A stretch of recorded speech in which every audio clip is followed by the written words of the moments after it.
Imagine a world where the price of a single object could buy a small town, or a private island, where sneakers trade hands for the cost of a luxury home, and a fossil becomes more valuable than a business.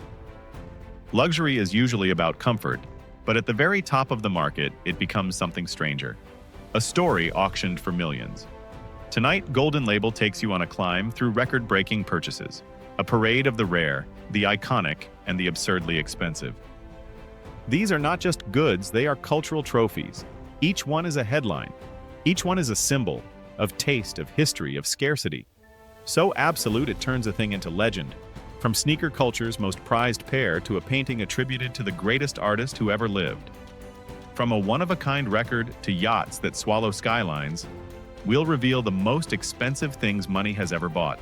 Sneakers began as sportswear. They ended up at the center of a cultural currency. A single pair of Air Jordans, the X3 Bread, once crossed the auction block and fetched roughly $2.2 million. To non-collectors, it's a shocking number. To sneakerheads, it's the summit of provenance that converts rubber and leather into a relic. Why so much? First, rarity. Limited releases, personal use by legends, or prototype runs create scarcity. Then comes story. Game-worn history, an athlete's sweat embedded in the lining, the autograph in a faded marker. Finally, status. In a world where taste is a badge, a pair like this becomes social capital.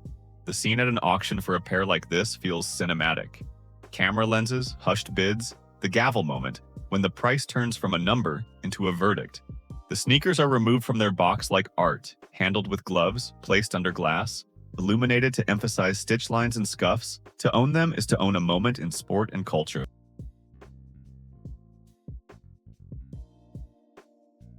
Music is meant to be shared, but this album was built to be hoarded.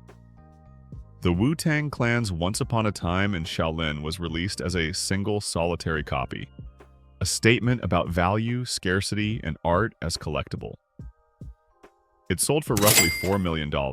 Owning the only copy of an album is a power move.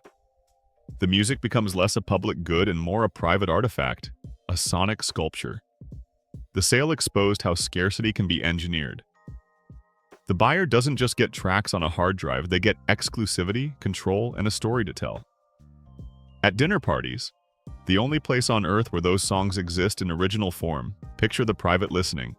Candlelight, lacquered wood, vinyl or specially crafted playback equipment, and a small group listening in hush. In the age of streaming, this purchase is an act of rebellion and privilege, proving that scarcity, even for intangible art, can create astronomical value. Pikachu Illustrator, most expensive Pokemon card, $5.2 million. Trading cards were childhood treasures.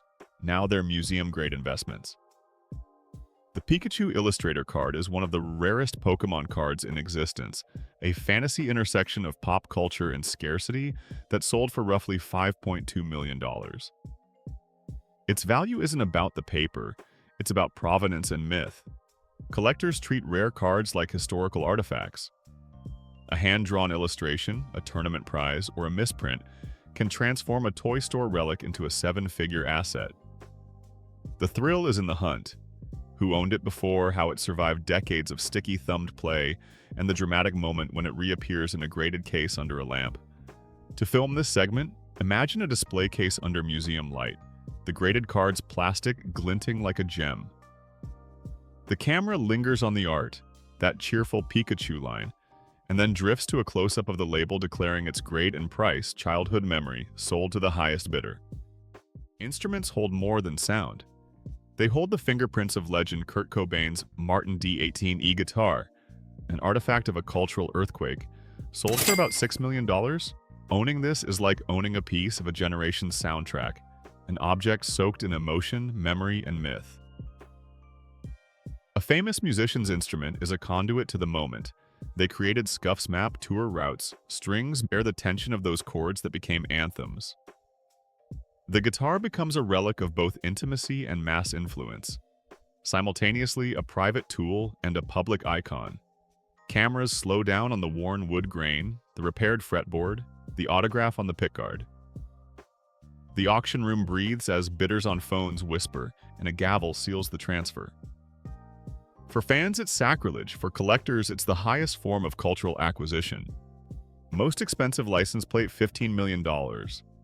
In some corners of the world, a plate on your bumper is less an ID and more a crown. Dubai's coveted license plate P7 commanded roughly $15 million at auction. Why does metal with a few characters cost more than mansions? Because numbers confer rank, license plates are status signals, a shorthand for wealth and exclusivity. In places where ostentation is a language, a simple alphanumeric becomes a brand. The rarer the combination, the more prestige it broadcasts. P7 isn't about transport. It's about presence. A billboard that broadcasts, "I am number 7, and that matters." Film this with glimmering exteriors, a Rolls-Royce idling, the plate catching sunset light, a close-up of brushed metal, cut to the auctioneer's hand, and the final stunned whisper of the crowd. The plate becomes jewelry for a car. The Patek Philippe Grandmaster chime sits at the peak, a handcrafted symphony of gears and complications that sold for about $31 million. This timepiece is not just about telling time, it's about telling legacy. A watch like this is the work of numerous artisans, enamelers, hand engravers, master watchmakers, spending years on a single case. It's limited, unique, and stamped with a name that signifies pedigree. A billionaire's bracelet, wrist jewelry that screams history and craftsmanship. Visually, a watch shines with tiny details, guilloche patterns, polished screws, and hands that move like poetry. Close-ups reveal the micro-architecture inside the case. The owner doesn't so much wear time as wear a statement about lineage, taste, and patience. A manuscript like the Codex Sassoon, rare, ancient, and nearly impossible to replace, sold for around $38 million here. The value is in irreplaceability. A page torn from a time before printing, ink that survives centuries, marginalia that whispers lost context. Collectors who buy codices are buying continuity with the past. A manuscript connects its owner to a lineage of readers across generations. In auction rooms, the pages are turned with surgical care. Each leaf is treated like parchment currency. Film it with reverence. Velvet-gloved hands leafing a folio, parchment under angled light, the camera lingering on illuminated letters. The book is more than text. It is a physical memory fossilized in ink. Most expensive fossil $44 million fossils are time machines, an apex stegosaurus specimen, rare and remarkably complete, crossed into the tens of millions, selling for about $44 million. What buyers purchase here is not just bone, but deep time, proof of a world that predated ours by millions of years. Natural history auctions turn into temples of wonder. Scientists and collectors alike feel the gravity of discovery when a near-complete skeleton is put on display.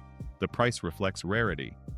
Near-complete dinosaur fossils are almost impossible to find, and to possess one is to possess a story older than civilization. Visualize the reveal, the dust being removed, the ribcage glowing under studio light, paleontologists inspecting joints.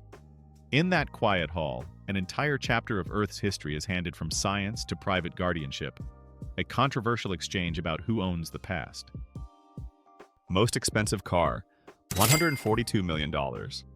Some cars aren't driven, they're worshipped. A 1955 Mercedes, the 300 SLR Uhlenhaut Coupe, sold for roughly $142 million, becoming one of the most expensive automobiles ever purchased. This isn't just a vintage car, it's a pinnacle of engineering, design, and race-bred mystique. The value here mixes scarcity with myth, limited production, race pedigree, the sculptural bodywork.